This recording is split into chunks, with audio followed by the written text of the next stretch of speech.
Sir మీ fans పిలుస్తున్నారు మీరు.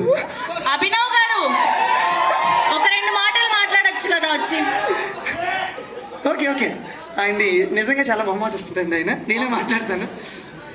So ఆయన నా సినిమా ముందు చాలా కథలు విన్నారండి, చాలా కథలు విని ఆల్మోస్ట్ 80-85 స్టోరీస్ పైన విని ఈ కథని ఓకే చేశారు. నేను ఏదో గొప్ప కథ చెప్పానని కాదండి, it's very light hearted love story, ప్రతి ఒక్కరికి రిలేట్ అయ్యే స్టోరీ, అది చెప్పాను. మేబీ ఆ సెన్సిబిలిటీస్ కలవడం వల్ల ఇంత లావిష్గా ఇంత చక్కటి బడ్జెట్ పెట్టి ఈ సినిమాని తీశారు. ఏ విషయంలో అంటే నేను లొకేషన్ అడిగితే ఒరిజినల్ లొకేషన్లో షూటింగ్, రియల్ ట్రైన్స్ అడిగితే రియల్ ట్రైన్స్లో షూటింగ్, నాకు ఆటోలు కావాలి ఇంత గ్రాండ్గా కావాలంటే ప్రతిదీ కూడా ఆయన అందజేశారు.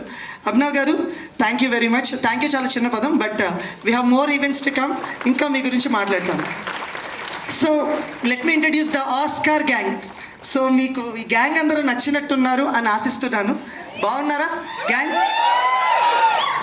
The Oscar gang, Oscar R has to roll. So R. So వీళ్ళందరూ ఒక 5గురు గ్యాంగ్ అండి. వాళ్ళని నేను ఒక్కొక్కరిని ఇంట్రడ్యూస్ చేస్తాను మీకు. వాళ్ళందరినీ ఒకేసారి వేదిక మీద ఆహ్వానిద్దాం మేడం.